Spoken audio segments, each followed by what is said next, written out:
Okay, now I'm ready. Sorry about Here that. we go. Okay.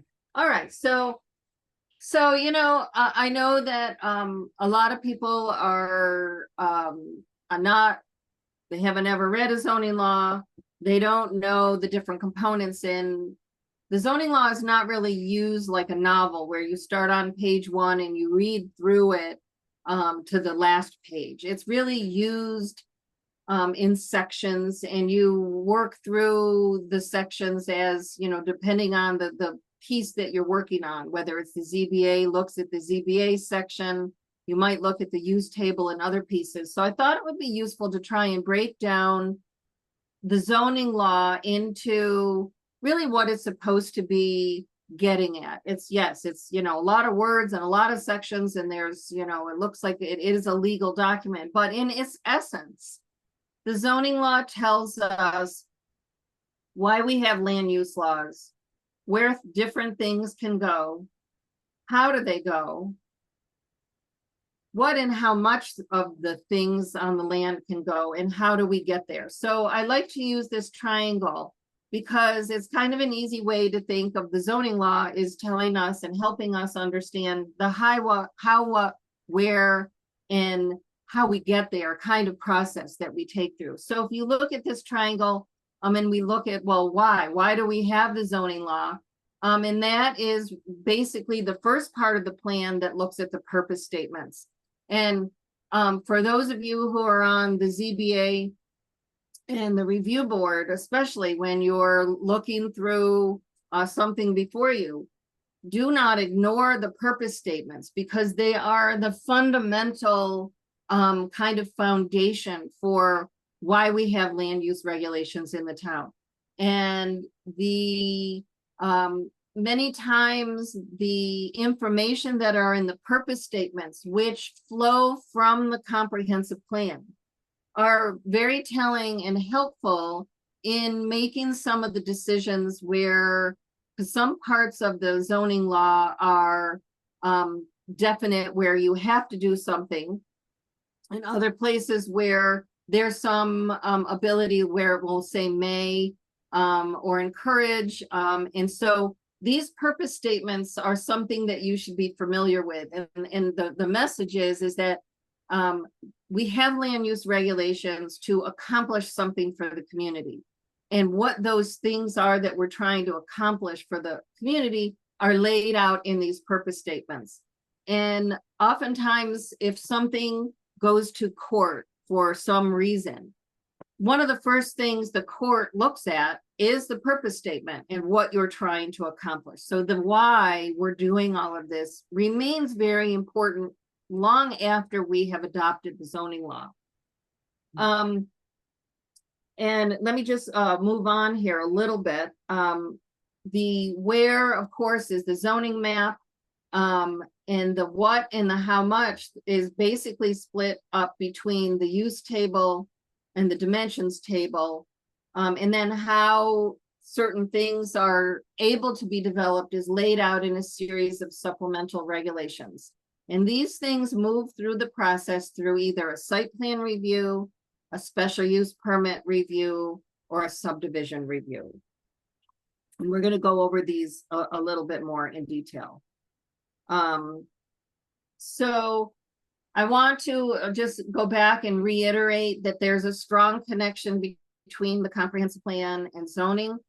In New York State, land use laws, and it's a must be or shall be in accordance with an adopted comprehensive plan.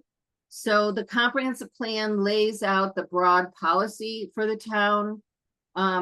It identifies the environmental and community features desired.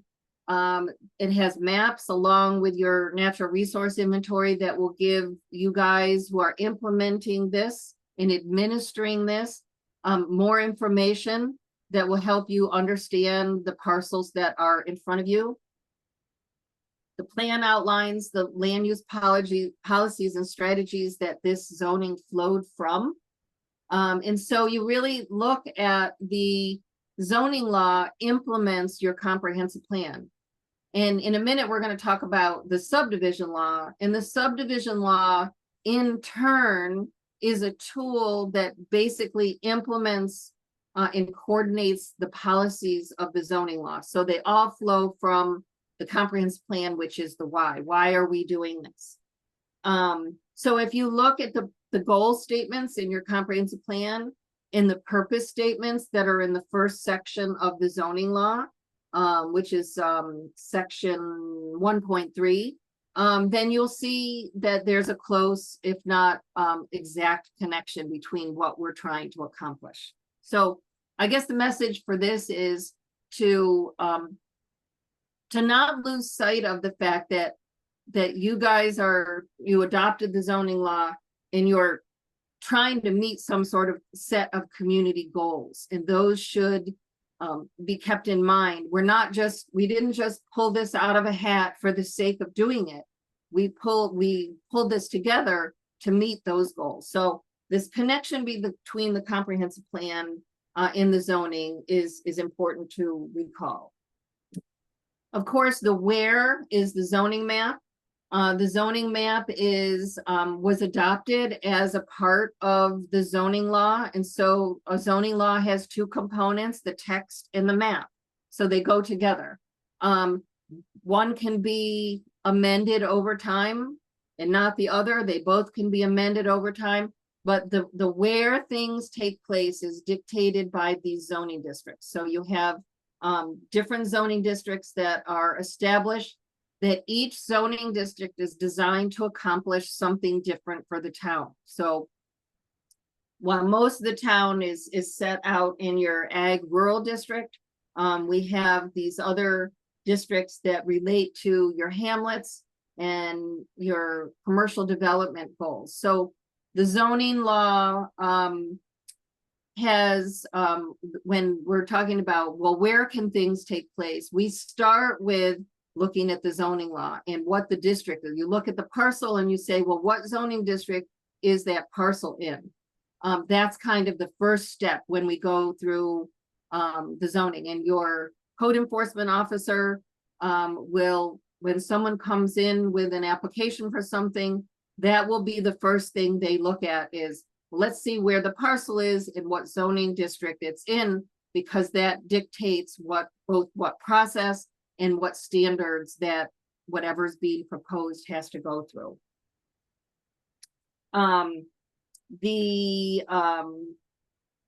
So, and I don't know what you have. I assume you have this map on your town website. But technically the map the formal official map is the map that's filed with the town clerk. So you should have a paper map somewhere, and a digital map that is kind of in the town clerk's office. And the reason why that is important is because over time, you know, there are just a lot of people that get involved, and sometimes people think a zoning district has been changed, or they write on the map, they draw lines on the map, and then over time it becomes muddled. So it's very important to keep up and make sure that everyone is working off the same map. And if there are changes to be made, those are formal. It's like adopting a local law. In order to change the zoning map, it goes back to basically changing the law that was adopted. So keeping up and understanding the different zoning districts and where they are, and to understand, again, they flow from the purpose statements of what each district is supposed to be accomplishing something different for the town. So, and I think those purpose statements that are in the zoning law that has a kind of a paragraph, a succinct description of what each zoning district is supposed to accomplish. And that's another thing that kind of is a foundational, it's not just there, it's there to tell the story of why we're doing this. So it gives context to all of the regulations that follow it. Again, these aren't just willy-nilly things that got put on a piece of paper. There's a reason. And so the context for that zoning district is important to understand and feel comfortable with. got him up. Was there a question? Let me check over here to make sure. Yeah, they're- so, okay, so, the other thing that is, the other thing that's associated with the map Yeah. is, yes, Bruce has a question here. at the oh, top. yes, go ahead. Did I hear you say that changing a district or changing a map is, you would have to change the law? Correct. Okay, Yes, I mean, you don't necessarily have to go back and change the text of the law. But if you're gonna change the map, that is, because the map is part of the zoning law. So you don't have to, let's just say you wanted to change the boundary of something on the zoning map. That's fine, you can make a new map, but that, you don't just make the change and call it done. You have to go through the local law adoption process to change that map. And then that new map would get filed with the town clerk, and that would become the new official map. so you couldn't add or change a district unless you changed the law? That's correct, and only the town board has the ability to make that change. Okay, That would be their legislative role to do. The planning board nor the ZBA can change those boundaries. Okay? yep, thank you. Okay, so the other thing that the zoning law has in it is section 3.2, which gives the planning board, or sorry, the review board, and really everybody, it gives you some feedback on how to interpret the boundaries of the zoning district. And that is, they're often like little used, but important kind of statements that says, well, like, what happened? I'm just getting to the section now. So the, let me get down there. So it's when there's uncertainty as to the boundaries of the district. It gives some clues as to where you measure it from. Do you measure it from the center line of the road or the side of the road? Where they follow, does it follow property boundary lines? Or so sometimes, you know, again, things change. The maps that we use the digital data for might not match quite up with what you might get as a survey.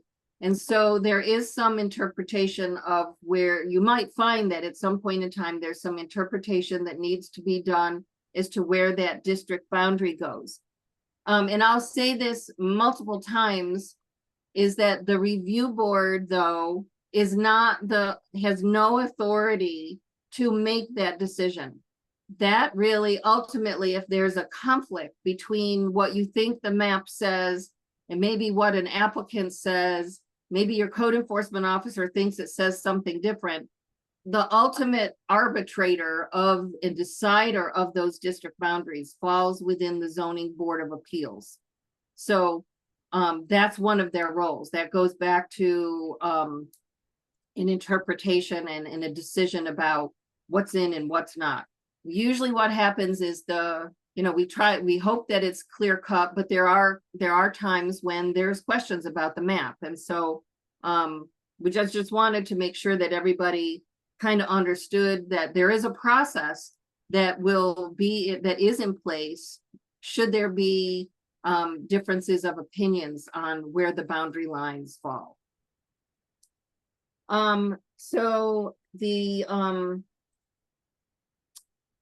So now we talk about what is allowed to be developed in the town. And so the what starts, the question or the answer that we get for that starts with the use table, or in yours is table 1, the schedule of uses.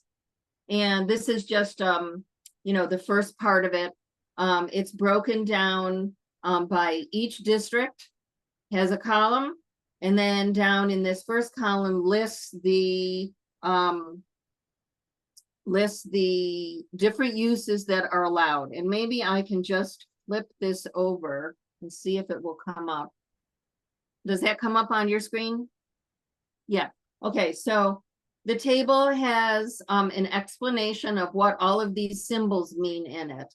But the kind of the short answer of this table, which is a very important table. So the process would be someone comes in, they want to do something on their land, you know what district it's in. So let's say something comes in, it's in the ag district.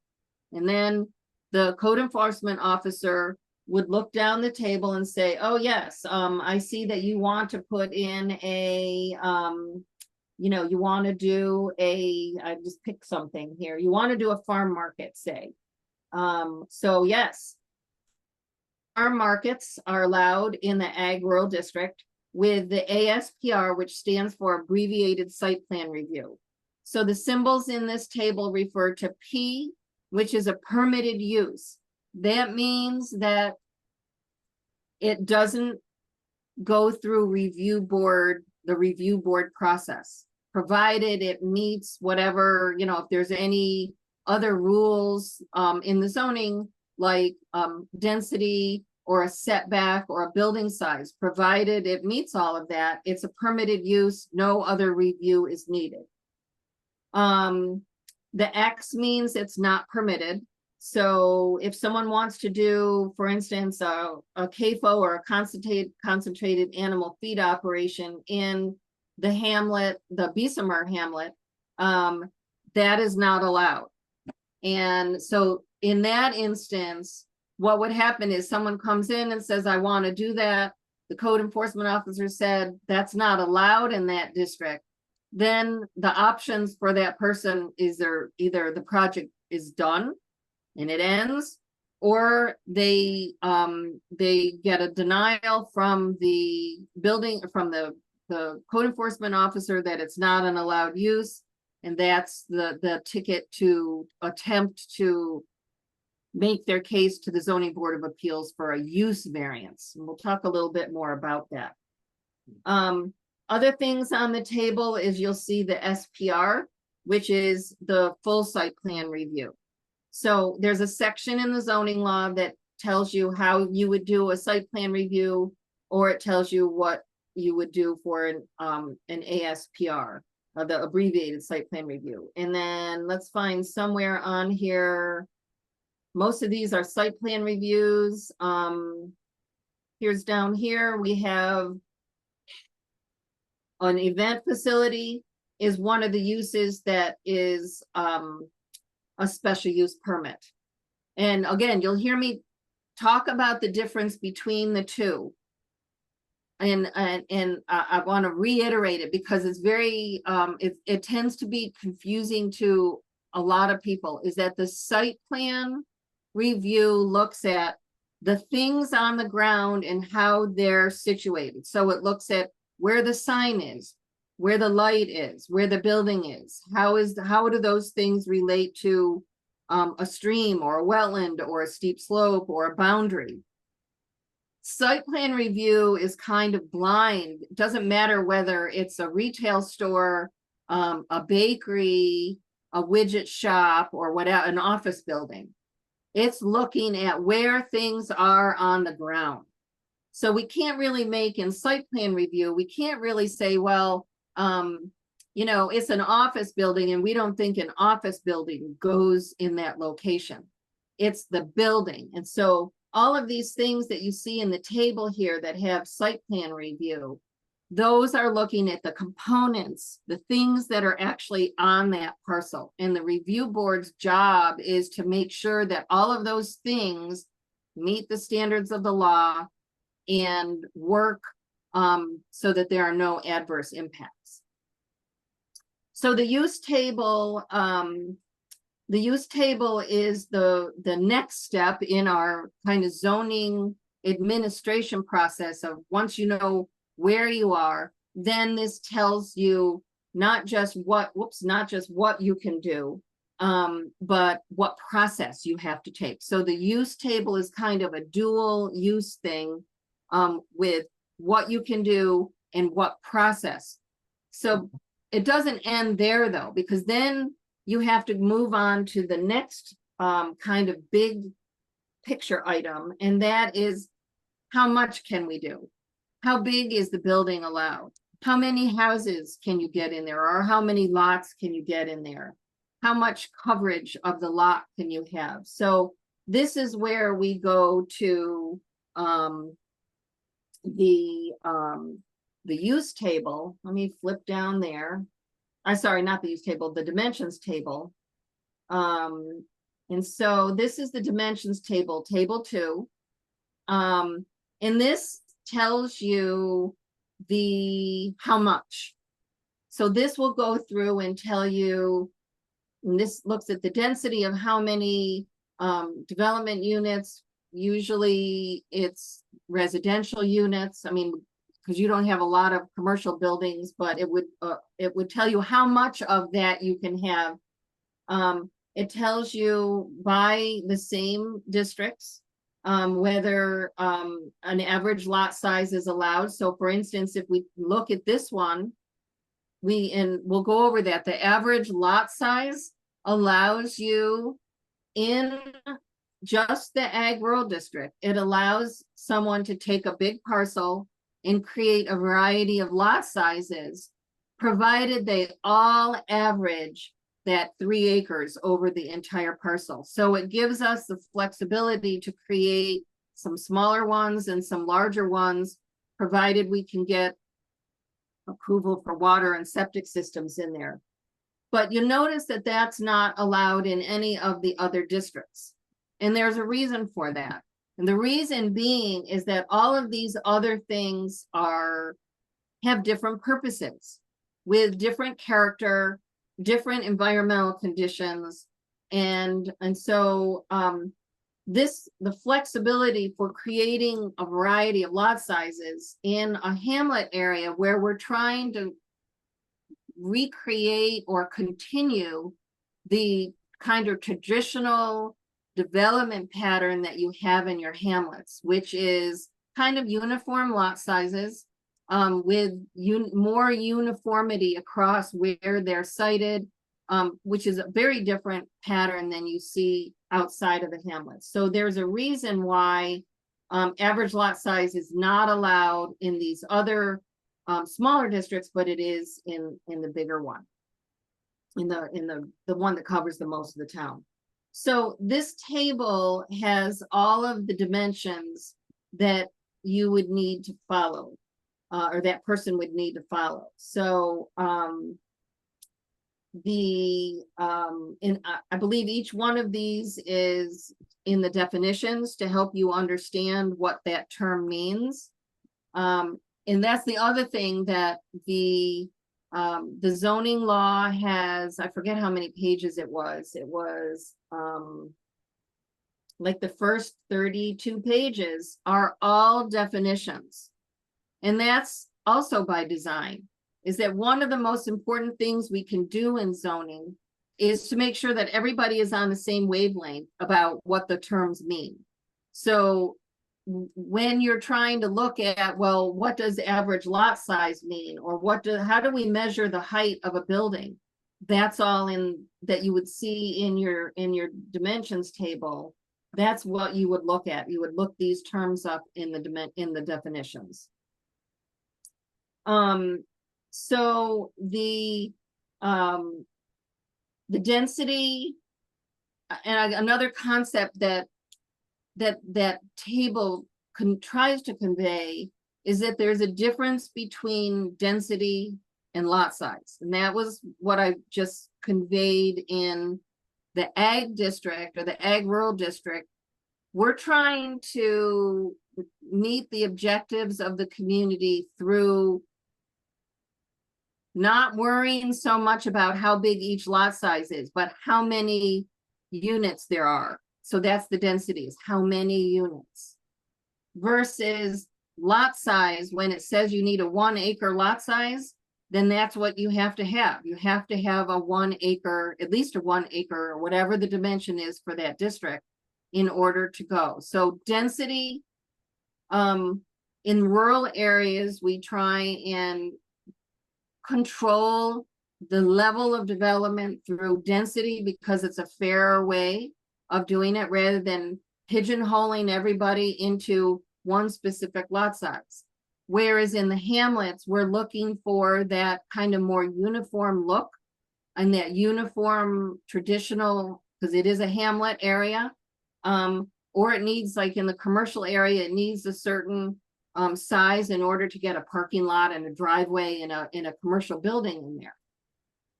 So that use or the dimensions table will tell us whether we're looking at the density and having that flexibility in lot sizes, or whether you have a set lot size that needs to be met.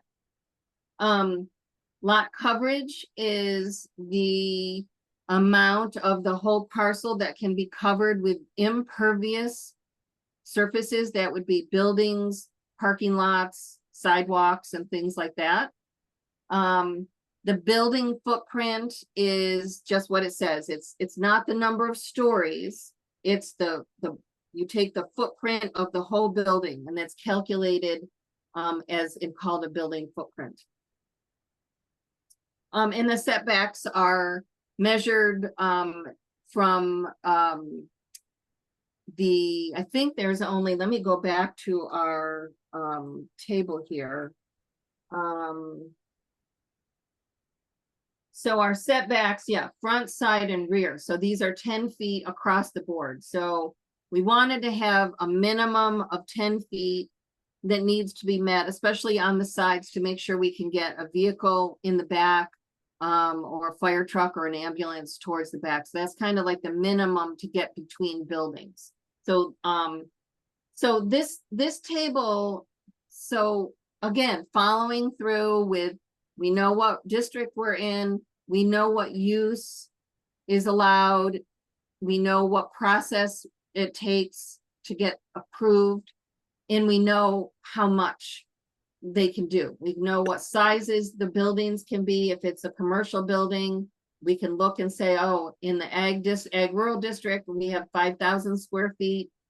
If you're in the focus commercial district, we allow a lot bigger, 15,000 square foot buildings. So these 3 steps that we've talked about in terms of looking at the map, a use table, and this dimensions table are the first stops that pretty much every project that comes through the town will look at these 3 features to kind of decide whether it just needs, it's permitted and you can just get a building permit, or it needs to go to the review board, or it doesn't meet these standards, and then there might need to be the zoning board of appeals involved.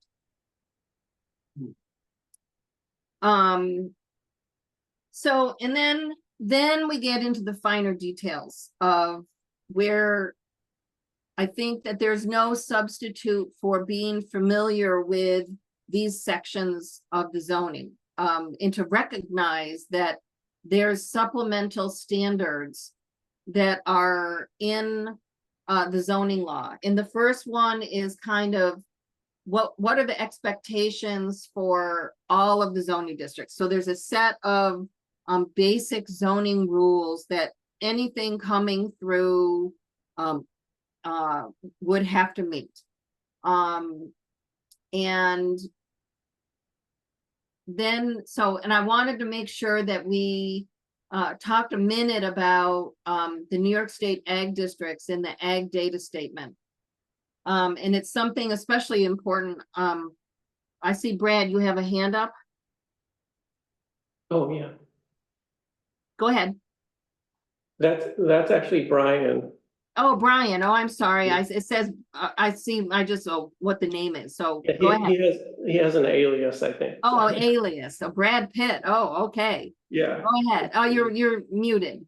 I'll ask him to unmute there. Is that mute? He's really alias. Let me check my. Oh. Yeah, If let me. Brad Pitt's there, we should all have to be in person. I think Zoom wouldn't be allowed.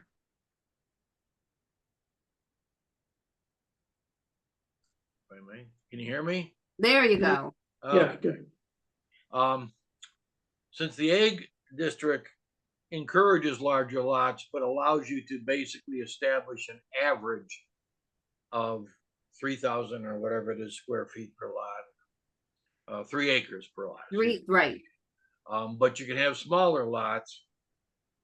It seems like you're trying to encourage a less dense development in those areas, more of the rural character.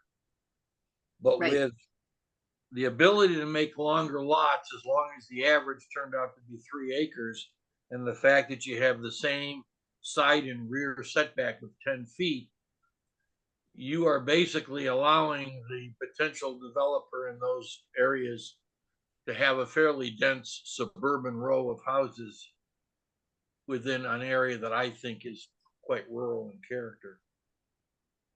Well, and that's why there are other standards that may go along with that, like in the subdivision, and in, depending if you're in the ag district, there's other standards and, performance expectations that would hopefully, address that, but it's possible that you would, I mean, when you look at a cluster, they are a slightly, denser area, and you kind of, that's a trade-off by preserving more open space around it by having smaller clustered lots. So that is true. I mean, that's why we go through these review processes to see whether that, in that particular area, whether that would be acceptable.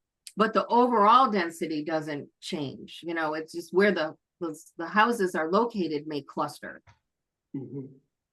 Okay, I just think that the 10 foot is a rather ambitious side yard setback when you've got a desire to have them spread further apart. Well, and I think the zoning commission and the town board, when this was passed, really didn't want to put those kinds of restrictions on anybody. So I think for a while there were no setbacks.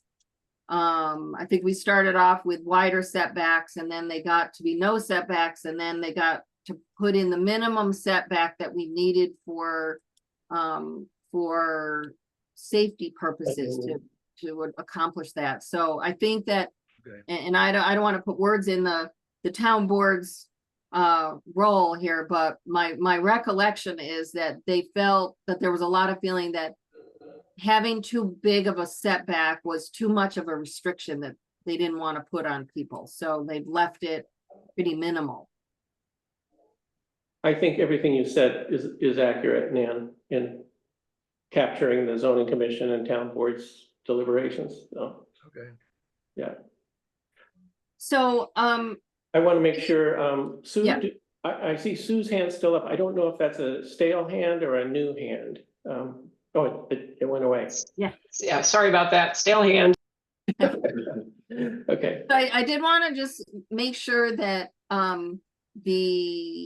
there's some recognition that the New York State Ag District, which is most of the town,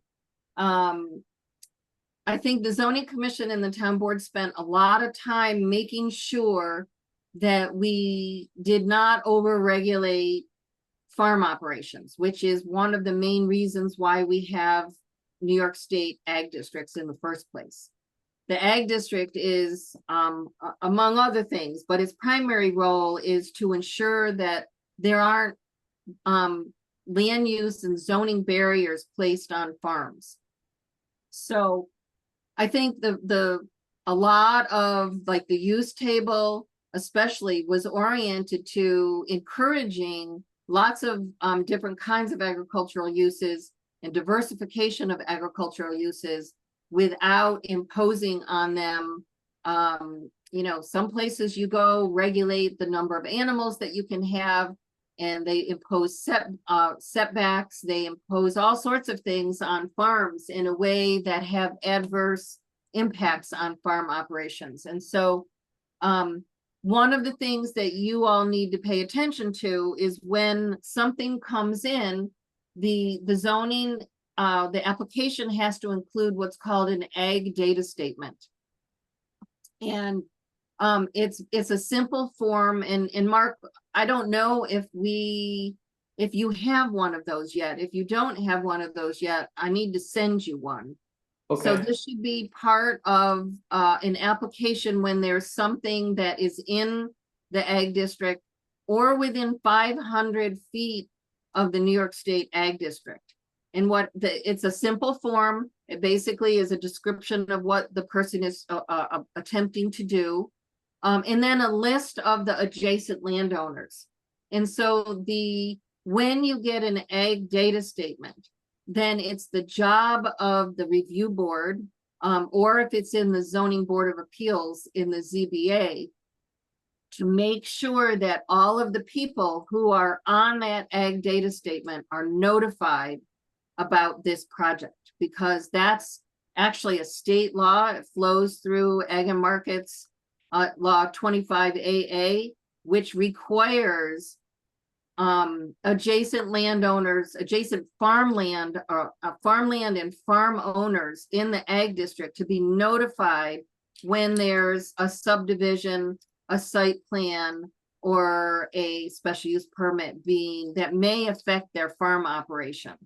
So the ag data statement is the responsibility of the applicant to fill out, but it's the responsibility of you guys to, when you set a public hearing, for instance, you can just send that public hearing notice right to the people who are on that list. And the reason I bring this up is because it's often overlooked. It's overlooked by applicants, it's overlooked by many planning boards. And I can give you 2 or 3 examples where a project went through the whole review process, ready, all through seeker. And at the nth hour, someone realized that the ag data statement wasn't filled out and those people weren't notified. And it went to court, and the courts have been pretty unanimous in, sorry, you made a procedural error, go back and do it again. So the agricultural data statement is not something to be overlooked. And it's simple. It's really just send them a copy of the public hearing notice. You don't have to do any explanation. You don't have to do anything more, but it's another procedural step that if you miss, it could cause you problems down the line. So I wanted to point out that one of the things that's included in the list of application materials and in these standards for all districts is that if something is being proposed in the ag district or within 500 feet, we need to make sure that's done. So some of the other development standards that get at how are things built in town, we have environmental performance standards. Those are things like making sure we don't have erosion and sedimentation that's coming off a building on steep slopes. While we don't have specific scenic roads or scenic view sheds, that the zoning asks the review board to pay attention to, and this is also part of seeker, how that project may impact the visual character of an area. So we have these kind of general standards that we have to pay attention to for all of the things coming before the review board. And then there's specific standards by zoning district. And so the hamlet districts will have their own set of development standards different from the ag and rural district. One of the big things that's required in the ag and rural district is a mandatory conservation subdivision design for a major subdivision. And I know we're working on the subdivision law right now and trying to define what that will be. But the zoning, however we end up defining major subdivision, whether it's 5 lots or however it turns out to be, that is a mandatory conservation subdivision design. And that is that kind of subdivision results in, probably going back to what Brian said, a more clustered look with 50% of the parcel that is left is open space. And there's a whole separate procedure for how to do a conservation subdivision, what to look for, what the steps are to do it, how the open space is defined, what the map should have. So You know, I don't know how many major subdivisions you might get. Maybe you'll never use it. I don't know. But it's there for those bigger, residential, developments that might come in. The other thing that you're gonna see in this section, by zoning district is some of the things are standards and some of the requirements are, well, that's kind of a misnomer. So we have standards and guidelines. The standards are requirements. They are things that the zoning says we shall do. Where there's other sections that were written as a guideline, things like we'd like you to do. That would be encouraging, we hope you will do it, but the review board in the town has less teeth to make them happen because they were written as a guideline in hopes that people will do that, but it doesn't have the power of the shall, like you shall do it. Which my experience with planning boards and review boards and ZBAs is they tend to like the more definitive. It's easier to say, oh, well, the zoning says it's gotta be, you know, you have to do it that way.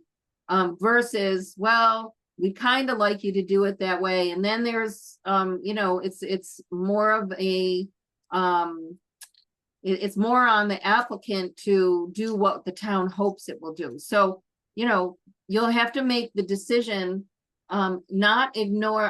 I find one of the issues that I find with zoning laws that have a lot of guidelines versus standards is that people tend to focus on the standards and they tend to forget or minimize the guidelines, when I think there's in your zoning law, there's a lot of really good guidelines that are best. You could kind of consider them like best management practices that are good things to do that will carry you forward to meet your goals of the town, but that the town will have less of an ability to require them because they're guidelines, they're not mandatory.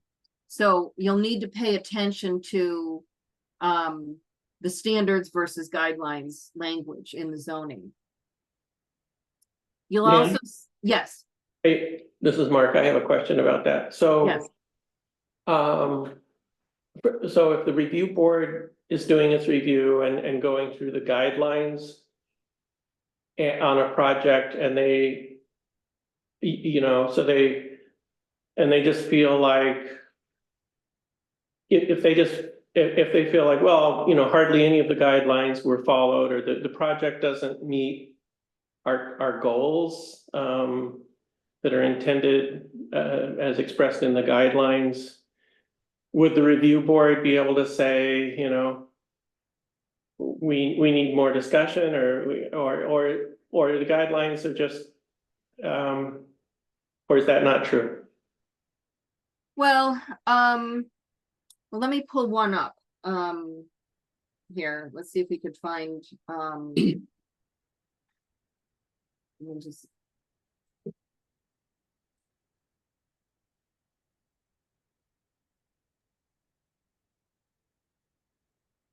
So let's see. So we have here, like in this section here, So specific. just one standards and- second, at least I'm not seeing anything when you pull something up. You may have to change what you're sharing on your screen. I don't, are Oh, folks sorry. seeing the Okay, example? let me do that again. I'm sorry. Yeah, yes. Is that better? Yes. Okay, so for instance, section 5.2, we have specific standards and guidelines. So we have specific standards for the commercial and residential projects in the ag rural district. And so it goes through all of these things that were called standards. These are the things that shall, if you look at the language, like here, it shall provide, shall be designed. So these are things that the review board can say yes or no on. They either, if they don't do it and it's a shall, they can say no. But if you go down to the guidelines, the following guidelines are recommended. They are offered to articulate siting and development design options. So there's a whole list of these things that, again, I would consider best management practices. And my approach, if I were advising the review board, would be to, certainly these are all worthy of discussion and worthy of review. So the review board could go and say, oh, well, gee, you know, you've got stone walls on your property, and is there any way that you can preserve them? This is something that's important to the town. But when push comes to shove, because these were recommendations, if someone wants to tear down their stone wall, I think that in the end, that's as far as, you know, if you've had a discussion and the board kind of conveys, gee, it's important, we really think this is a great feature of this parcel we'd like to see kept. If in the end, the applicant says, no, I'm not going to do that, I think that that's what has to be accepted. Okay, So therein lies the kind of I mean, this is the way this was written is both good and bad, is as encouraging certain things. It's not imposing all of these requirements on people, but it gives the review board less teeth to actually make it happen if it's important. right, okay. Thank you. Yep. Bruce? Yeah, Nan, I'm not sure, but is it true that the review board would do like a preliminary review of something? Yes, so all of the processes that the review board goes through, whether it be a subdivision, which we don't know exactly how that's going to look yet, but the site plan and the special use permits all start with the very first meeting, or maybe first couple of meetings if it's complicated enough, is kind of a more informal sit down, have the applicant discuss with the review board what their plans are, what their goals are. The review board could say, you know, ask questions, and that would be an excellent time for the review board to say, hey, we have all of these things that we really think are important. Can we go through some of these and see which apply to your parcel and which could be moved forward? So that is a really good. That's exactly what I was getting at. Yeah, I think because I that- thought we could do that. Yeah, I think the sketch plan is, that first introductory meeting is a great opportunity to get these things out on the table in that kind of informal. They haven't spent gazillion dollars designing anything yet. It's concept phase, and this is when those discussions are super important to have. And I believe that if making those suggestions at that time would help with a lot of them to come through, I would think. Yeah, I mean, I think that, you know, if you look at the guidelines, many of them are not unreasonable things, but I think that, and I think they're relatively easy in some respects and add value. Like, for instance, the stone walls, unless it's like right smack up the middle of where someone's house has to go, they add value to projects. But I agree that the site plan or the sketch plan and the initial phases are really important discussions. So let me go back. So some of the other things that you're going to see in the zoning under the how much of how we do things in town. We have the stream corridor overlay, which is designed to protect the riparian area that's along the stream. And I know the community had lots of angst over what that was ultimately going to look like. And this is where one place where the abbreviated site plan review comes in, is because the town has recognized that those stream corridors and the vegetation and the land on either side of the stream are very sensitive. They're very important from an ecological and environmental point of view. And so the town wanted to give extra ensure that we have development that does not adversely impact those areas. So the abbreviated site plan review is designed to allow the town to review certain abbreviated, not the whole full-blown site plan review where you have, 15 things that have to be on a site plan, but a simpler look as to where something is being proposed to be placed in relationship to this stream corridor, and to make sure it's done in the best way that it could possibly be done.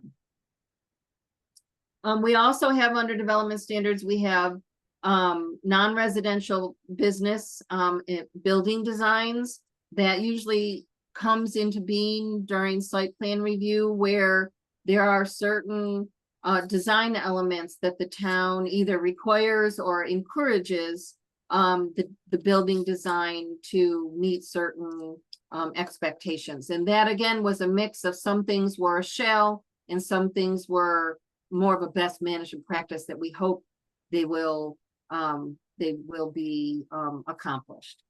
And then, so these are followed by kind of thinking about it, we're getting deeper in the layer.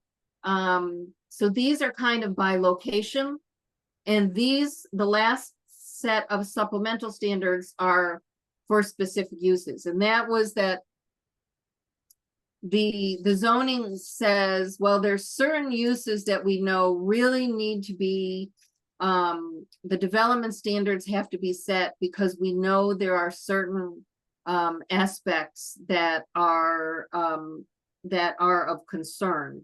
And so the standards for specific uses go not through all of them, but anything that has a special use permit on the use table would have a set of standards that correlate to, like, what are the specific standards for, I think a car wash was one of them. I have to go back and look at the list.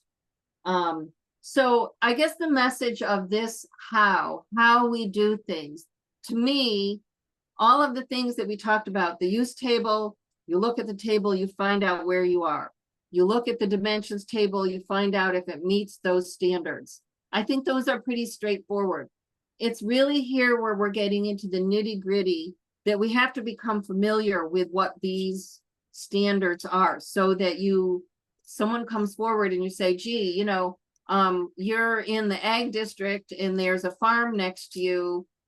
We know that we have to have a buffer between this new housing development and the active farm. So there's no way around just becoming familiar with these different sections of the zoning law.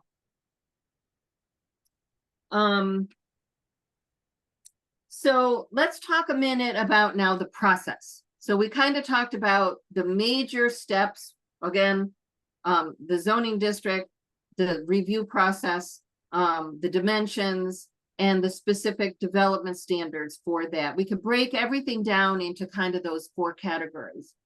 But now I wanted to talk a little bit about site plan review versus a special use permit. And I mentioned before that the site plan manages how the structures work on the parcel. And the special use permit manages how the use works on the parcel. And one thing that I wanted to convey, I know there was a lot of misinformation during the zoning development process. There's a lot of confusion about it everywhere. When someone says you need a special use permit, it doesn't mean that, oh, we don't really want it and we're going to make it really hard for you to get through the review process because it's a special use permit. Something that needs a special use permit is a permitted use, period. It's a permitted use, just like all of the other things, except that it has some characteristic that might make it harder to fit in with its neighbors. And so it's got that extra review that looks at the use. So I think that's really important to convey to the public in the community, is when they, like, lots of people say, oh my goodness, this project that I want to do needs a special use permit, and people get all upset over it. And I don't think that's accurate. I think we should look at it is that, yeah, that's an allowed use, but it's got something we have to take a little more time and effort to look at to make sure that it can fit in with the surrounding land uses and the district. So the two work together. And so you remember from the use table that many things just require site plan review. So then that means if someone is proposing a 10,000 square foot building in your focused commercial area, it doesn't matter whether it's a retail store or an office building. The site plan is going to look at where the building is, where the traffic is going to go, how much traffic there is, and it's kind of blind to what goes on inside that building. Unless it's a noisy, something that's going to create noise that you might pick up on your seeker review, the site plan really looks at siting. The special use permit looks at function of the use. So for an example, and this comes up actually pretty frequently. Let's take, for example, a gas station. We've all been to a convenience store that has the store and the gas pumps. And the site plan review will look at where do the gas pumps go? How are they in relationship to the driveway? Where are the lights going to go? Are the lights going to shine into the traffic coming or going? You know, how is there enough room for people to pull in and out? Those are all siting issues. But the use, most new gas stations now have those gas pump TVs. Have you seen those? And you know, you turn the pump on and the thing comes up and it blares out, you know, the whatever's on the TV.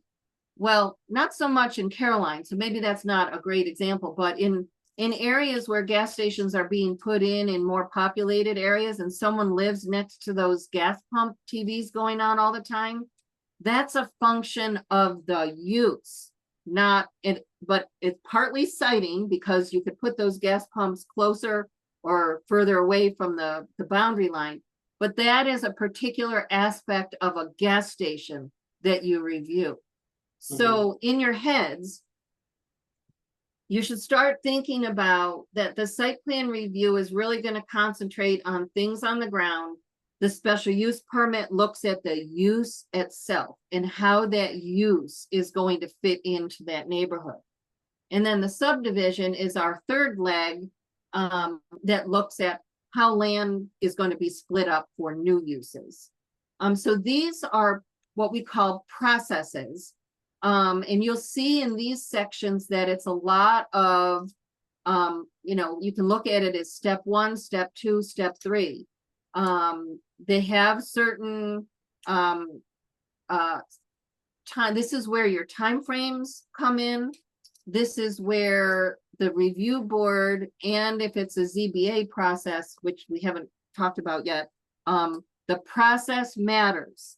And my advice to you is to follow the process that's laid out in the zoning law. When you start veering from the process is where you get into trouble. You get into trouble because you miss a step and someone complains and takes the town to court, and the court will say, you missed a step. You didn't have the right number of days in your public hearing, or you didn't notify the owners next door of the ag district, or you missed making a decision within 62 days of closing your public hearing. Those are all procedural errors that if you ever got to court, they will say you did the wrong process. You're going to have to go back and do it again. Or they might say, we're going to void the decision you made. We got 2 hands up. Yes. Yeah, Okay. So Will, I think you had your hand up first. That's right. Will Lawrence. You should be able to unmute yourself, I think. Yeah. Yeah, I forgot I was muted. Okay, so in your explanation, your illustration about the gas stations putting in the cameras, I mean the screens that automatically come on and make noise. I think when you were talking about use, you said, well, the screens are a use, but I think you meant the they're a use in the context of you're putting in a gas station. I don't think you were saying it's a change of use if the gas station puts in those screens. Am I correct? No, on that? what I was saying was that that's an example of where it's a specific thing related to a gas station. Like an office building wouldn't necessarily have those TV things that come on. So it's associated with the gas station because it's a gas pump that has those TV screens in them. So Right, it's a gas partly station that's- where you put those gas pumps. So this is where we have this kind of interaction between siting and the use. But So it was just an only- example of that. In that case, the gas station has a particular aspect to it that is related to how the gas station functions. But it's only, most of what you're addressing is about new development, not about a change of use. No, these weren't changes of uses. A change of use, let's just say someone had, yeah, I mean, zoning mostly affects new uses or, it would, if someone is changing, say, from a residential parcel to a commercial parcel, in a commercial use that requires a special use permit, yes, that would hold. Mhm. So a change of use, it depends on what you're changing the use to. If you're changed to something that requires a special use permit, even though it was something that didn't have a special use permit, yeah, it's a new special use permit. Craig, sure. Craig has that question. Yeah, Craig, Yeah, I think I really like that you made this slide because I think it points out a good difference in the use versus site plan or siting, in that sometimes I see review boards start getting into why something or the fact that they don't like the use that's going on. Whereas if it is purely a site plan review, you have to approach it like the use is allowed, it's permitted, and now we're just managing the structures and the site itself to make it as good as we possibly can, right, exactly. and not get into the, well, denying it because we don't want it there or we don't want it in that location. That's absolutely correct. Yep. And I think that was explained to me recently at the training in Lansing, actually, and they said it very well. And I think sometimes review boards, not necessarily ours, but other ones that I've interacted with, kind of overstep that boundary. But similarly, sometimes the ZBA gets into design criteria or something like that they don't like about a project, when no, really, they should only be looking at the allowed uses or, setbacks or whatnot, and not any of the design criteria. Right. Anyway, right. You're absolutely so- right. We'll talk a little bit more about the ZBA's role and the planning board's role.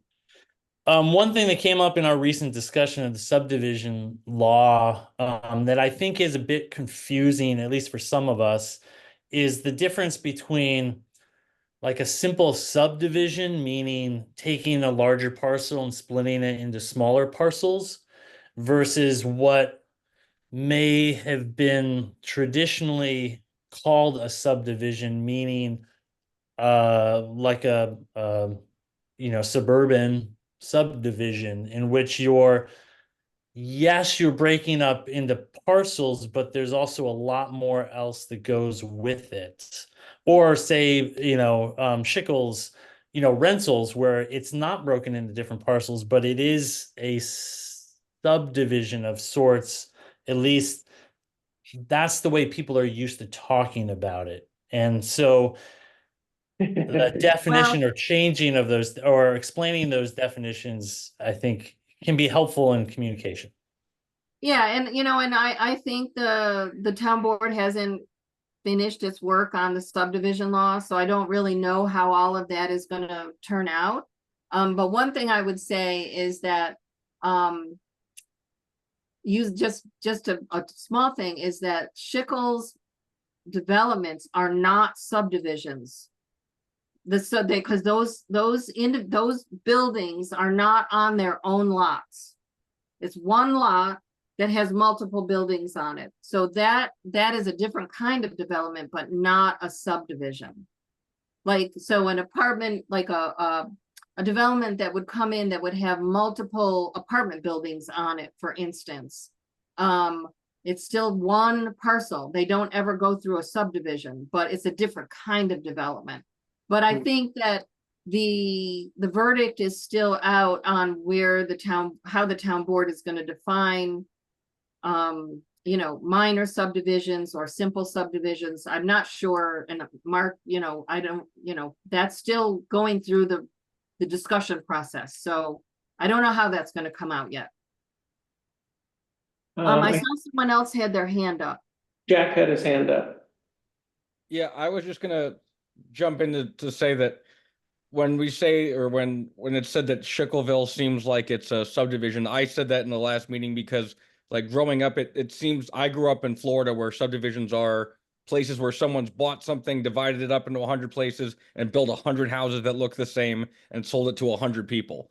And I didn't really make the connection between subdividing a big acreage and a subdivision like what I'm used to. And so I said Schickelville is the most subdivision looking thing I've ever seen. And right. I mean, in terms of how it looks and functions, it might be, but technically the subdivision is only when the actual land is split into different parcels. Yeah, and that makes sense now. I also didn't know the difference between a plot and a plat 2 weeks ago. So, we are learning. Yeah.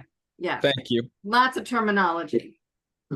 Okay, let's move on. I want to make sure we get to a little bit more before our time ends. So let's talk a minute about site plan. So the site plan, again, these are the general reasons why what we're trying to do in a site plan. Every zoning law starts with this. This is where all zoning has its origin, is that we're hoping to ensure the health, safety, and welfare of our community. So in your case, you want the site plan to also ensure that we protect our natural resources, that it's compatible with the surrounding uses as much, as it can be. Consistency with the comprehensive plan.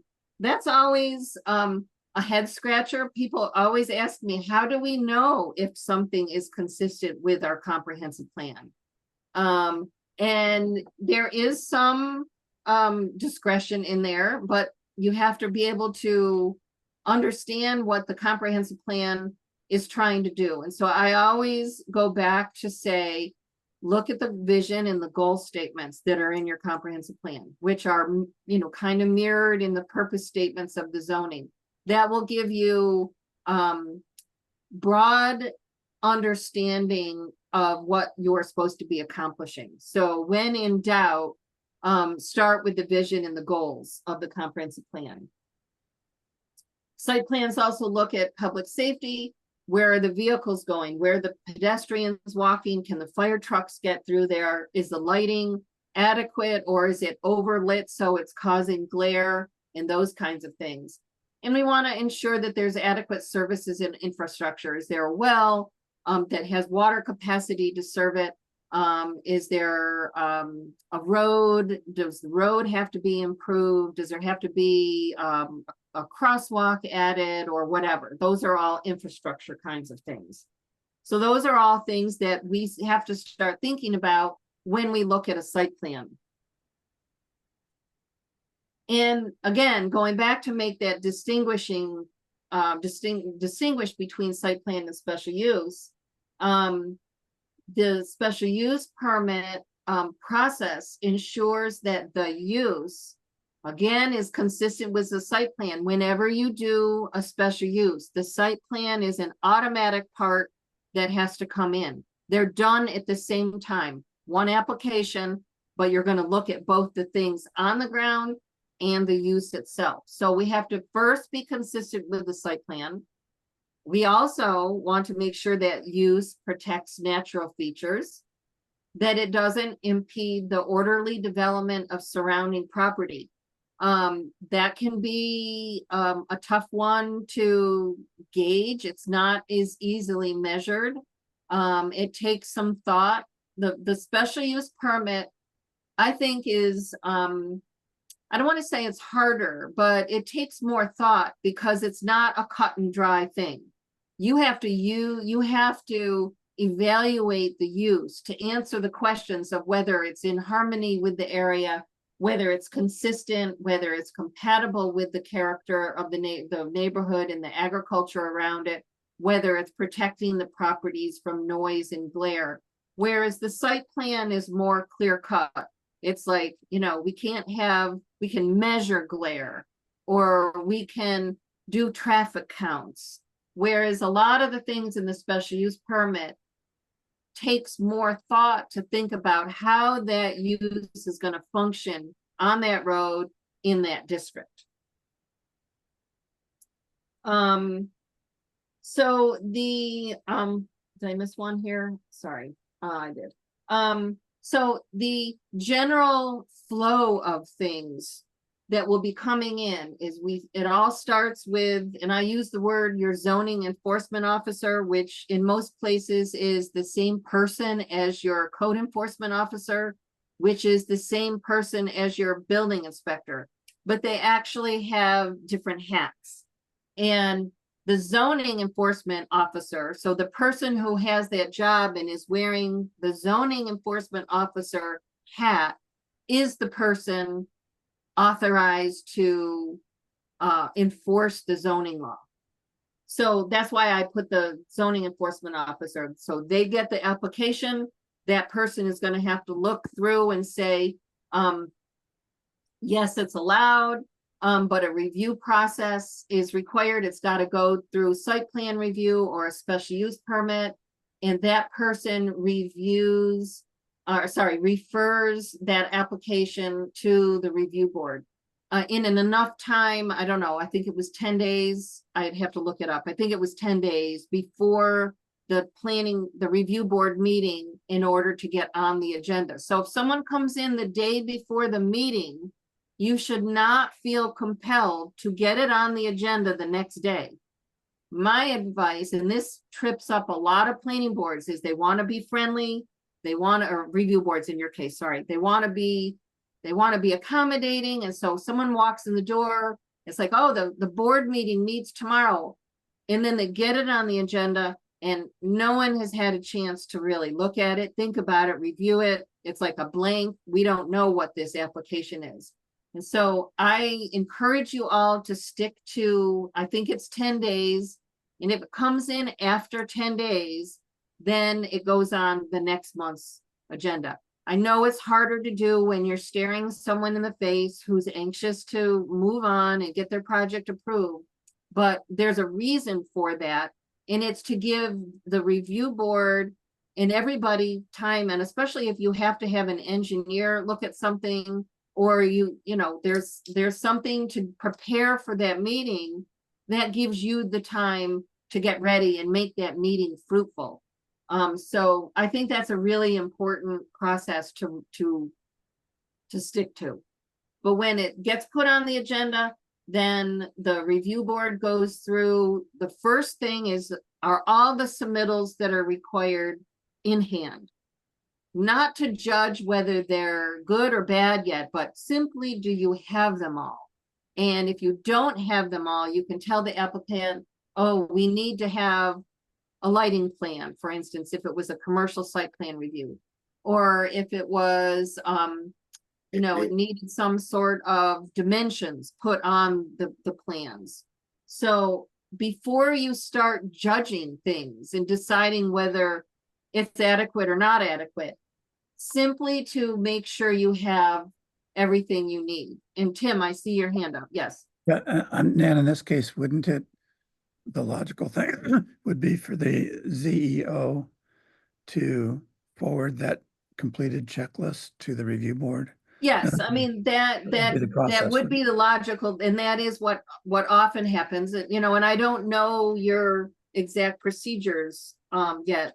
Many times the ZEO does fulfill that role of doing that checklist and making sure all of those things, and sometimes some communities, it doesn't even get past the ZEO's desk if all of the things aren't there. So the review board doesn't get anything until all of those papers are in hand and in a folder for that application. So that would certainly be the most efficient way of handling it. Not everybody does it that way. But the other thing to remember is that the review board for a subdivision, a site plan, and a special use permit has to do an environmental review, which is, which is the seeker. Except for the abbreviated site plan review, it specifically says that no seeker is required for that. So the applicant fills out part one, and what I recommend is we do a training just on seeker, because it's more than we can do in 10 minutes. But the applicant, there's 3 parts to it. The applicant fills out part one, and the review board or the ZBA, if it's their process, fills out and goes over part 2 and part 3. But you should be starting seeker as early in the process as possible, because when you go through part 2, which is a series of questions, sometimes it becomes apparent that you don't have enough information. And for instance, let's say you have a commercial development that comes to the town, and you go through part 2 and it says, will this have any impact on traffic? But the applicant hasn't given you any information on how many cars are going to be coming in and out of there, what time of day they're going to be coming in and out of there. You have no information to answer that question. And so you say to them, we need some information. Give us a traffic count, give us a narrative about what your vehicles coming and going are going to be. Sometimes a traffic analysis is required. So I'm a firm believer that the going through the seeker questions often brings up more information needs that you should be asking the applicant for in order to answer those questions. And this next block here is super important. I think of anything that slips up planning boards, this is the one that does it. And that is that, let's just say your ZEO goes and says, yep, they've got all the pieces of paper that the site plan or the special use application needs. Okay, review board, you got it all here. Then the review board goes through seeker and decides it needs more information, or maybe what you've got is enough to make a decision. It's only at this point that the time clock starts. And this is like a really crucial procedural issue. If you read the zoning, it says a public hearing shall be scheduled within 62 days of determining the application is complete, not from the day it walked into the ZEO's office. It's when the review board has decided that you've got all the information that you need to adequately review that process. And only when you decide that the application is complete, then the time clock starts to schedule your public hearing. And then from that point to make your decision. And many communities take, depending on the complexity of the project, you could be in this stage for quite a while. I'm working with another community right now that's reviewing a Dollar General that has been in this stage for a year. And it's because they didn't have enough information, and they said to the applicant, well, now we need a traffic study, and they come back 6 months later or 3 months later with a traffic study. And so that's what happens on more complex projects. So you should never feel compelled when someone walks in the door. Many planning boards think the very first thing they should do is schedule the public hearing. And I do not recommend that at all. You should schedule a public hearing when you have a full application for the public to review, not a half-baked application or an incomplete application. They should be reviewing what is going to be moving forward. Craig Craig? has yeah, Craig. So if the project also needed say a minor zoning variance, like a side yard setback or something like that, how do you envision it fitting into this process? Right, yeah, and I think I talk about that on the next slide, but right, so that would be back up in here. So the zoning enforcement officer would get an application and look, let's just say something comes in and they have 0 setback. I'm just pulling something out of a hat. Well, that's not going to go anywhere because it already doesn't meet the zoning dimension requirements. And so how you get to the ZBA in that instance is at this stage, where before it even gets to the review board, or at least at the same time, it gets referred to the zoning board of appeals for an area variance. So then who handles seeker at that point? Because don't you have to do seeker for Right. a zoning variance as well? So not for an area variance. But there are many cases where the zoning board of appeals and the review board are going to both have to give permits or approvals. And so that would be what we call a coordinated review. And so they're going to have to decide which of them is going to be the lead agency, and they're going to have to work together on that. So sometimes it's a coordinated review, and sometimes sometimes you're going to get something that like a permitted use that doesn't have to go to the review board. Then if that's just in the ZBA's wheelhouse. So, Okay. yeah. Craig. Well, it's just, yeah, it seems like something that we need to iron out in the process, as far as, just because in some of the other municipalities that I've worked in, it's very clear that they have a very clear process. Like, so City of Ithaca, you go through the beginning part of the review process, and then once they declare seeker as a neg deck, then and only then will it go to the BZA in that case for any variance. Once that's approved, then it comes back to the review board for final approvals. And I'm not saying that that's how it has to happen. I'm just saying that it is at least a very clear process in that case. And so I think we just need to make sure that we have some clarity around that at some Yeah, point. no, I don't disagree that you need clarity. I'm not sure I would agree with that process. I mean, sometimes the review board gets something and in the course of the review, they discover that something doesn't match the zoning requirements. And so there's not always a straight line when the ZBA is involved with an area variance, because some things just come up. Sometimes in the course of doing like a stormwater management plan, they find that they have to, that the setback has to be changed. And so that kind of can go back and forth between, it's at the review board, but then it has to go to the ZBA and then come back to the review board. But initially, I recommend at the very beginning that the ZEO's role is first to see whether it meets the requirements of the zoning. And if it doesn't, it should not go to the review board, because it's not a reviewable project until it meets, it's either given permission for an area variance or they redesign it to meet the code. But I think, Will has a question. Oh, sorry, Will. So, yep. I'm actually reaching out to Barbara on this too.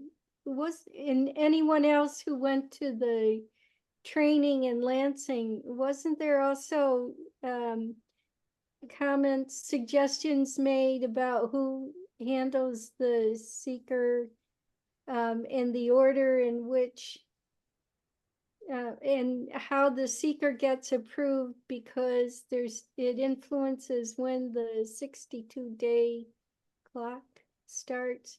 Barbara, do you remember the detail on that? Not offhand. I'd have to go back and look at my notes. Oh, okay. Yeah, I mean, yeah, I don't know what was said there, but when an application needs, in the ZBA needs to do seeker, and the planning board is also involved, that needs seeker, they would have to coordinate. In my experience is most zoning boards don't like to do seeker, and they don't like to be lead agency. So oftentimes that they are fine with the planning board just taking that over and being the lead agency, and they'll send their comments over about what they think should happen. But that's usually my experience. That's usually the way, at least in smaller communities, I have found that experience. But And you mean the review board, right? Sorry, I'm not used to you guys. Yeah, it's you have a review board and a planning board. We know those are equal. So, hey, Nan, I have a follow-up to that. So, as Tim suggested, yeah, I think we're thinking of having the zoning enforcement officer be the one that collects everything and then gets a complete package and sends it to the review board. But the clock, this is a question, but the clock wouldn't stop until the review board says everything's good. Right. Or if it's at the ZBA, they have to also determine that the application is complete. That starts the clock. Okay. Correct. Yeah. It's not when it walks in the door. It's when the whatever the board is that's reviewing it determines the application is complete. Okay, great. Thank you. So then, we continue on with, once the time clock starts, then you set the date. You do your referrals for your public hearing, and your referrals to the county planning board if the county is required to be part of that particular project, and hold the public hearing. And again, this the public notice, the little reader's ad that you put in the paper is what matters, and that's a procedural error if you miss putting the legal notice in the paper. So that's something you should just get used to, making sure you have those legal notices sent out. Depending, you have to look at, I think it was 5 days before the public hearing. And then after the public comments, sometimes these things loop back. Like sometimes we learn something from the public that we didn't explore adequately in seeker. And so we go back and look at our part 2 questions that we've answered and say, oh, well, now we have some other information that we've learned from the public. We can go back and rethink some of those part 2 questions. So there is somewhat of a loop in here between seeker and the full review as we review those appropriate standards. So when you get to all of that, you continue through seeker, you do your part 2 is to identify whether there are any potential adverse impacts. Part 3 is to decide whether those adverse impacts are significant or not. Again, I recommend we do a training just on this part of seeker so that we get the lingo, everybody's up to speed on that. You cannot approve your project until you have finished seeker. So that means you have to do part 3. You have to say, we've gone through this whole process and we find no significant adverse environmental impacts.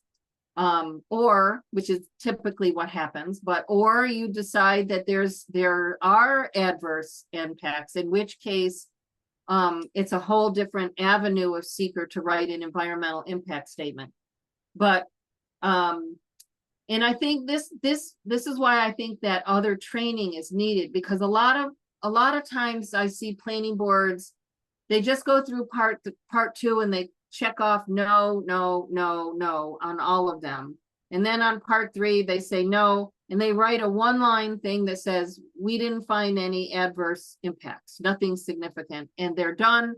And 5 minutes later, they approve the proposal. And while in some cases that might be totally true, but seeker is a law that requires a hard look. And that's what the language of seeker is. It requires the review board or the board that's giving the permission to adequately evaluate whether there are any adverse impacts to that. So the seeker is not something to just, no. There's lots of help out there. There's lots of things on DEC's website to help you get through this in this stage. And Bill, you had a question.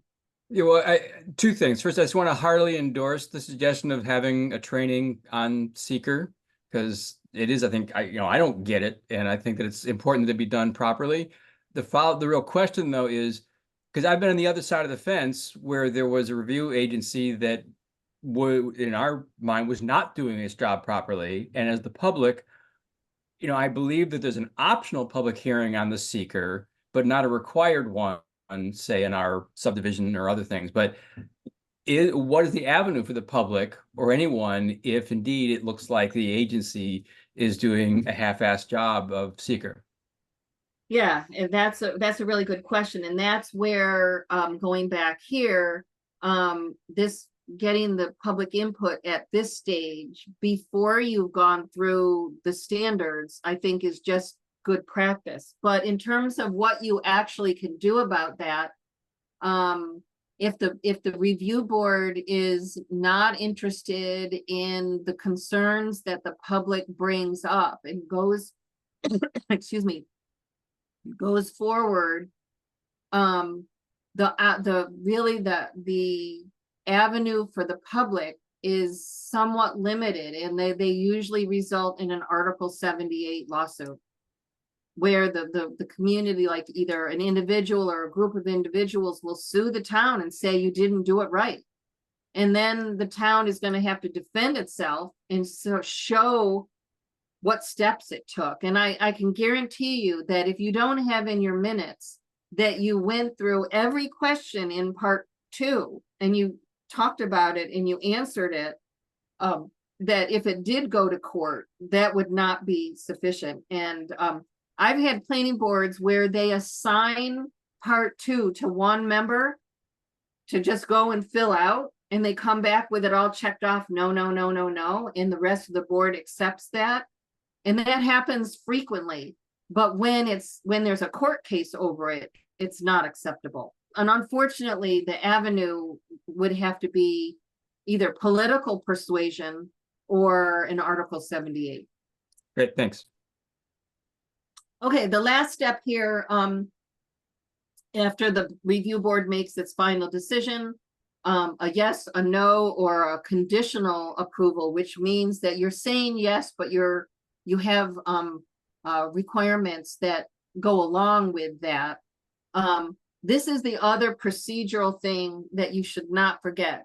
The law is written that the final decision has to be filed within 5 business days. And so technically, someone can't go to the building inspector to get a building permit to do what you've approved until that filing is done. And so a lot of times, planning boards wait till their minutes are approved the next month, and someone has to wait 2 or 3 months to go to the building inspector to get their building permit. That is not how it should work. So your practice should be, when you approve a site plan, or a special use permit or a subdivision with whatever the town board ultimately decides, that decision should be filed with the town clerk so the applicant can move along. So I think that's another really important procedural step to remember. So we kind of talked about this. This is like what happens when, oh wait, this is subdivision. Sorry, I'm getting ahead of myself here. Yes. Bruce, I was just wondering if it gets to the final stage and you were gonna give them, and there, you said there was you gave a decision of something with some conditions. Mhm. Is there a time clock on it after that, if you give it back to them with conditions? Or do they just have to meet those conditions? They Or would it's have, all good? yeah. They would have to meet those conditions either before they, depending on what those conditions were, either before they get a building permit or before they would get an occupancy permit from the building inspector. Oh, seems like the building, I wouldn't think occupancy, but that, whatever. I just was wondering. Thank you. Yeah, I mean, it depends on, it depends on what it is. Like sometimes site plans are approved conditionally upon getting a permit from DOT for a curb cut. You know, that's a common kind of condition that is different than, you know, that you have to put in 20 feet of sidewalk, that then the building inspector would have to go and inspect and make sure it's actually there. Thank you. That clarifies it. So I know we don't have answers yet on the subdivision law, but I did want to just briefly say that, that even right now, before your new subdivision law is adopted, the zoning still holds and the zoning requirements still hold, even if it doesn't go to the review board, and it still goes through your exempt process that you have now. So the subdivision application would still come in like they do now. The ZEO would still have to review the zoning laws and make sure that subdivision met those requirements. When you have the new subdivision, depending on what gets reviewed and what's not, some of those subdivisions would go to the review board and go through basically the same procedures we just went through. For now, I just did want to remind folks that the subdivision law and the zoning would have to be reviewed by the zoning enforcement officer in order to approve and move that subdivision along. Hopefully we'll get that all worked out with the updated law. So then, you know, we did talk about this a little bit, is that what happens if a subdivision, or for that matter, a site plan or a special use, doesn't meet the zoning? This is where we get the role of the zoning board of appeals in here. And I think that we talked about, some of these things, and I wanted for those are there members of the zoning board of appeals on? Yes, they're all here. Okay, great. So there's really only two ways that projects can get to the zoning board of appeals. People just don't walk in and say, I want a variance. The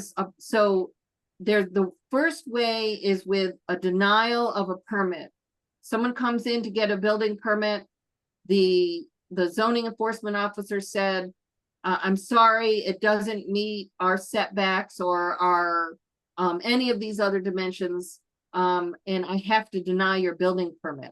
When he or she denies that building permit, that is a ticket that someone can go to the ZBA to seek a variance or an appeal from that denial of that building permit. So that's one way. It's state law, site plan, subdivision, and special use permit processes allow someone to go to the ZBA without a denial. So, but that doesn't mean they can just go to the ZBA and say, hey, I'm walking in and I want an area variance. It still starts with this step here, where the ZEO refers that, and I know I've had discussions with many lawyers about this, and what I have, the practice that I have been working with is that it's, even though the zoning enforcement officer doesn't deny a permit, they still refer that application to the zoning board of appeals for an area variance. That's the only exception to go more directly to the ZBA without a denial from the code enforcement officer or the building inspector.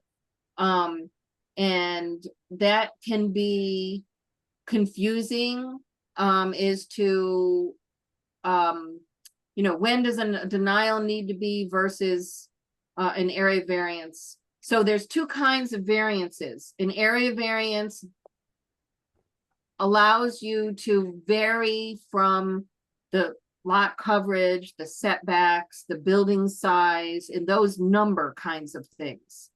A use variance is the other kind of variance that the ZBA can issue, and that is when someone wants to do something that's not allowed on the use table. It had an X, or it wasn't on the table at all. So someone would come in, the ZEO would say, hey, you can't do this because it's got an X, it's not allowed in that district. And I'm going to deny this.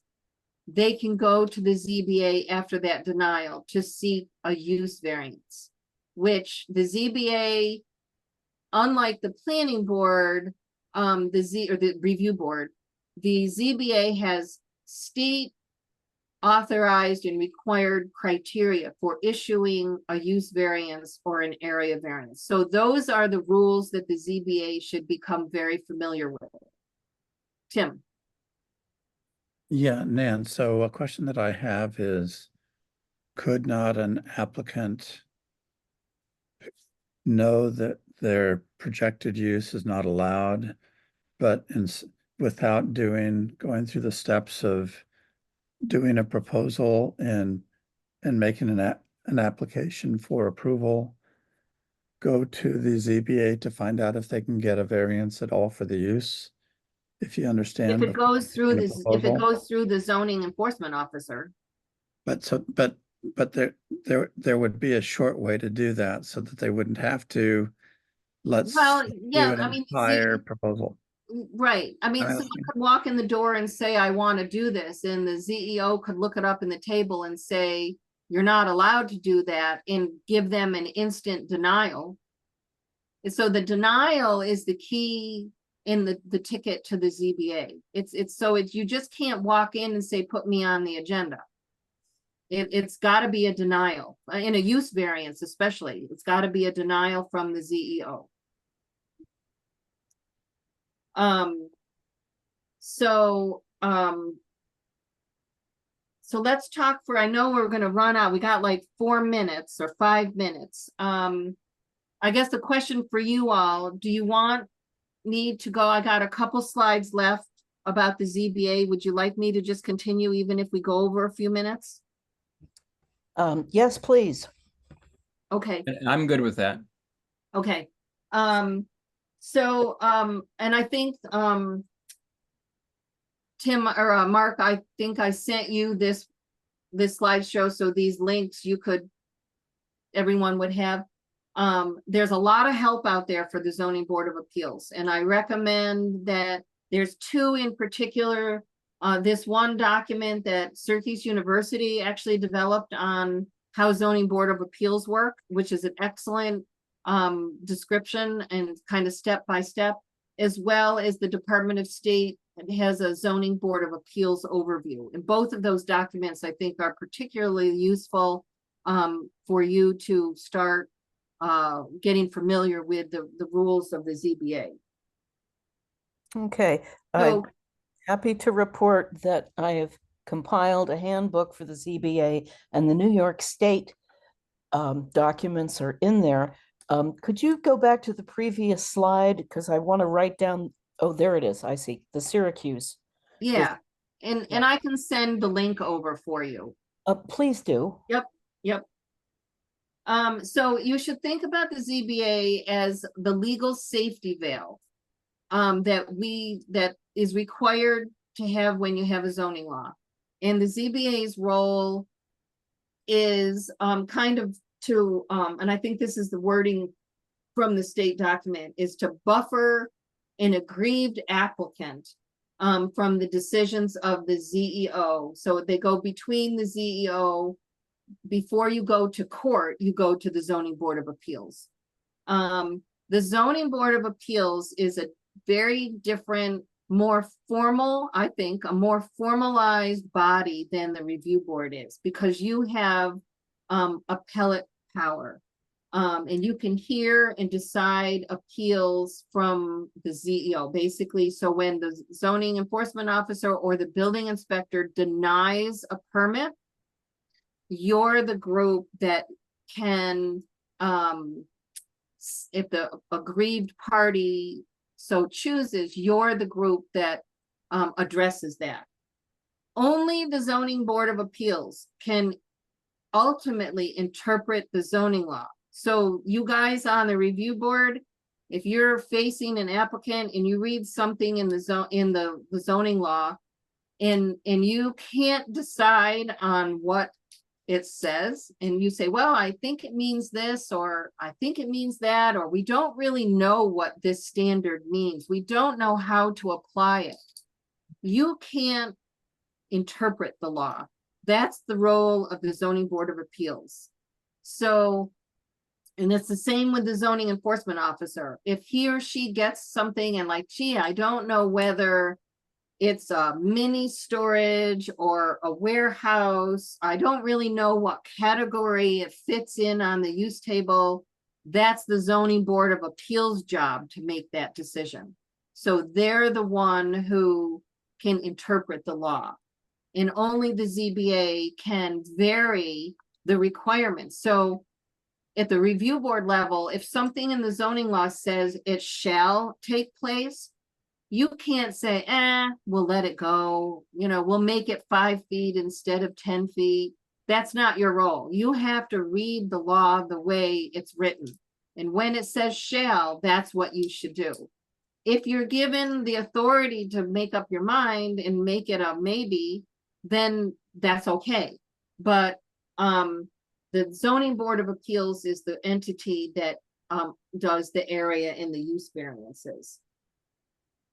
So before the appeal is made to the ZBA, and we talked about this a little bit. So the zoning enforcement officer has to make the first decision.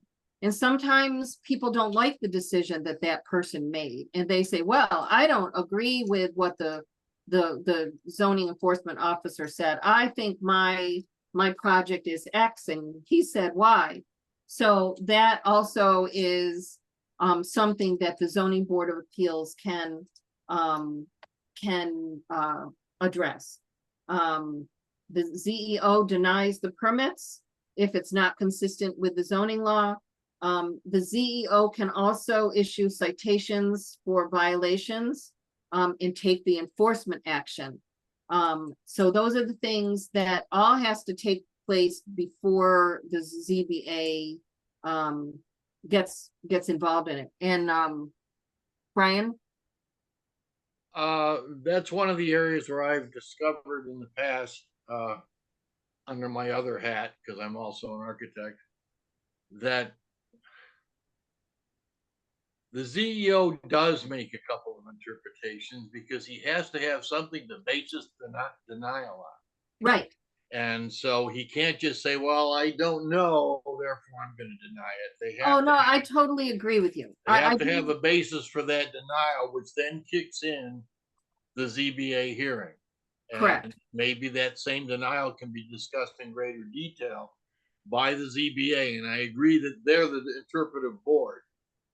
But that's the area that has often been confusing, even with ZEOs, because they don't know how far and how clearly to make their basis of the denial. And Right. that too can be something that sort of is appealed. It's not that they're saying, we got to get to the ZBA for our review, but we don't think we agree with what the ZEO even interpreted in the first place. Right. I totally agree with you. Right. And those are two different instances where someone doesn't agree with what the ZEO said, or you know, there's times when you're right, they have to interpret it and say, well, I think it means this. And, you know, sometimes those are appealed and sometimes they move forward that way. So I totally agree with you. we talked about the exception for the area variance, which is these things you don't have to have the denial in order to get to the ZBA. I still think that you have to have the referral to the ZBA to get to on their agenda, but you don't have to formally have a denial, where you write out, I deny this permit. Yeah. Bruce, Oh, yes. does it, excuse me, does it ever happen or can it happen? Say, the review board or the CEO doesn't really know what he's interpreting or how to interpret. Can he go to the and ask what they would think of that? Yes. Okay. Yeah, but then when that happens, whatever the ZBA says is what it is. Okay. So it's not like, gee, what do you think? It's more Right. like, I don't know how to interpret this, and they make the decision.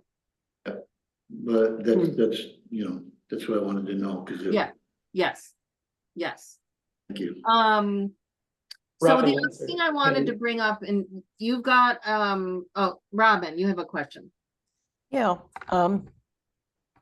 I, quite some years ago, 20 years ago, I served on the ZBA in another Tompkins County village.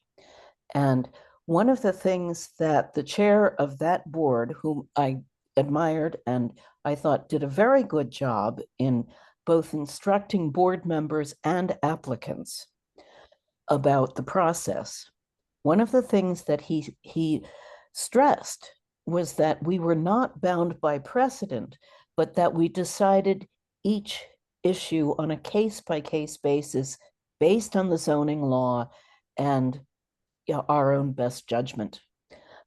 So I see here there's a note that says decisions should be made based on past decisions, on precedent. And this concerns me because obviously the whole thing, my understanding of a zoning board of appeals is that it is very much case by case and that you don't make comparisons because each case is individual. Now, if we're going to make decisions based on past decisions, on precedent, we're opening up a whole can of worms. Well, it certainly is case by case, but it's like if you have two projects that are, let's just say, I'm just pulling out of a hat, a wedding venue. And that might be a bad example, but let's just say you have wedding venue A got a use variance and it had, a kind of a pot of characteristics. If now wedding venue B comes up and they have the exact kinds of pot of characteristics, then if you said yes to one person and they're exactly the same, how do you say no to the other person? That's what precedents mean. So you do have to look at it on a case-by-case basis. But if the cases are the same, then the precedent is valid in that you can't say, well, we gave this guy a 10-foot setback when you have the exact or the use variance, whatever, and we are denying you when they're comparable situations. So I think it's both. I think you have to look at it as a case-by-case basis and be aware of the decisions that have been made in the past. Okay, thank you. And you don't have any precedent yet because you haven't had anything go to the ZBA. So you've got a clean slate here. And we So also have to be careful going forward. you have to be careful going forward. And this is where where I added in that you may have something come up before you, no precedent, no experience really with that kind of use or area variance. And one of the things that you have to fall back on is to try and understand what the original intent of the town board was in enacting that provision.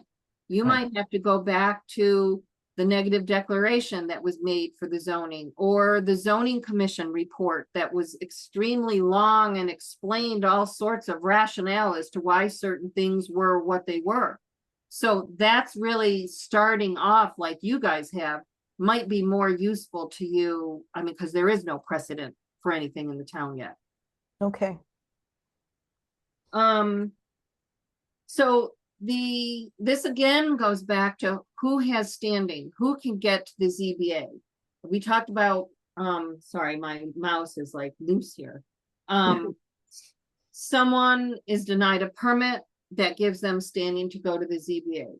Someone who's been cited for a violation by the enforcement officer gives them standing to appeal that. Someone who said the CEOs or the ZEO's action was incorrect. We talked about that. That's standing to go to the ZBA. Now, there are others that can also go to the ZBA, and that's called the third party. So someone who can show that they're harmed by the code enforcement officer's decision also has standing to go to get an appeal or an interpretation through the ZBA. Brian, is that a new hand up, or is that from the last one? Oh, you're muted. Make a clarification on that, and this is the thing that I'm always very conscious of, is interpreting between a ZEO decision and a CEO. Yes, so, right. We had a situation in the village where I live in, where basically if somebody is cited for a CEO's decision on the state building code, there's no standing for the local ZBA to interpret that, because that goes before the state review board, and they have their own review board. Usually for this zone goes to Syracuse. Right. So some people thought that they could bring in, actually it was in the town of Preble, so excuse me. Right, and I probably is very familiar with that. Right, But, and I probably in the context of this, I should have put I mean, usually the ZEO and CEO are same people, I know. the same people, and right, and the code of, so I might amend your statement that it's the building inspector, because the code enforcement officer is interpreting all of the local codes as well, not just the New York State codes. They can, in some cases, there's a separate CEO. Right, in some cases. And I think I don't know if you're gonna have all in one or you're gonna have separate, but most rural communities have one person that serves all three roles. But anyway, just because we're running out of time, there's a set time for someone to appeal the decision of now I have the ZEO here. So that's why the denial, a written denial, is super important, because that starts the time clock for someone to get to the ZBA within those 60 days. So even if someone walks in and says, hey, I want to do this, can I do it? And the ZEO says, no, you can't. And they say, I want to appeal I want to try for a use variance. There still needs to be a written denial. So that starts the time clock for them. And that's, again, goes back to, you have to form a record. All of these things, you should have a form for a denial that can be filed or carried over to the ZBA so that they understand what is being requested of them, whether it's an appeal, whether it's an area variance or what. So I think that if you don't have your forms and your applications in order yet, that's the next order of business to work on, and make sure you have the administrative forms to facilitate these things, so we don't waste time wondering, what do we fill out, what do we file, who gets what. So I think this was the last slide is that when the ZBA is involved, their decision stands. So the review board might not like the decision that the ZBA made, but that's the one they have to go with. And so the several things can happen after the ZBA decision is made. If it's a building permit, then they can get the approval for the building permit, and they go through the construction and inspection and occupancy. Or if the ZBA approves something, then it could go back to the review board for the regular review process. The ZBA can approve with conditions, just like, the ZBA can approve with conditions just like the review board. And they can deny something. And if the ZBA denies a request or whatever it's being asked of, either the project is done and that's it, or if the applicant feels they are still aggrieved and that they want to try and overturn the ZBA, then that's done through the Article 78 lawsuit that goes through the court system. And one thing that I just wanted to leave you with, this is another common form of angst, is a lot of people think that if they get a no from the review board, so they come with a site plan and the review board, for whatever reason, says, no, we're not going to give you your site plan. They say, oh, I'm just going to go to the ZBA and appeal that decision.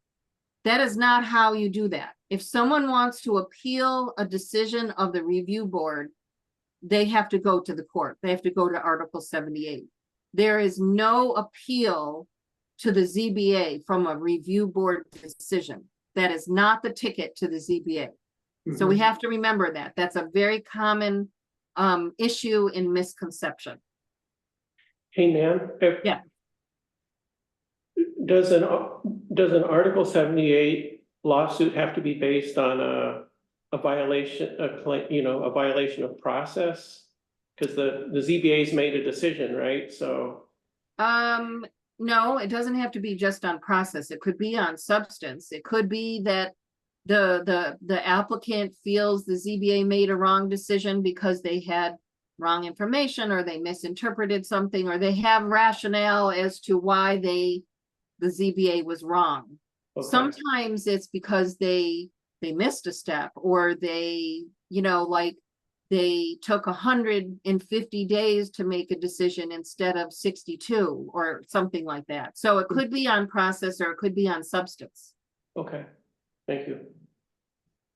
So I know we've kind of run out of time. I had a few slides to actually ask some of these questions, but I think that we have opportunities for doing some more training. And I think that I could see at least two, one on seeker, one on when we get your subdivision law done, one on going through subdivision. And maybe one later on where we actually take a real case example and walk through it and look through how we apply the zoning law or the ZBA area or use variance criteria to actually walk you through a real application. But in the time that we have, I think this is about all we can accomplish right now. So questions, I know this probably was wow, like a whirlwind of stuff, but are there any other immediate questions that you have? Anybody? I'll just say thank you, Nan, and I agree with the trainings you suggested. So I don't know how soon we might want to do that. And I would say that, as you work through these processes, especially like this, the review board's done site plans before, but not a special use permit in the ZBA. Don't feel shy about asking questions. There's lots of help out there. The town has an attorney. The law, what's written into the law is that you can collect escrow to ask for engineering help. You can ask for legal help. You can ask for planners help. You can ask for landscape architect help. There's all sorts of help out there. There's the New York State Association of Towns has help. The New York Planning Federation, I don't know if the town is a member of, but they have help. The Department of State has trainings online. They have DEC has oodles of stuff online for seeker. So don't ever feel that you have to you know, just kind of launch into these things without anybody out there to help you through it. Great. So I do take advantage of some of those other things. Great. Okay, I kept you 15 minutes over, or almost 20 minutes over. That So was sorry. partly my fault, Nan, so. Anyway. All right, well, if you thank have you very other much. questions, you know, you've got the slides, and send an email over and I'll try and answer them as I can. Okay, super. Thanks so much, Nan. Really Okay, appreciate it. good night, everybody. Yeah, good Thank night. you. Yeah, Thank you Thank very you. much. bye-bye. Right. Good night, everybody. Thanks, Mark. Thanks, Sue. Thanks, everybody. See ya. Bye-bye.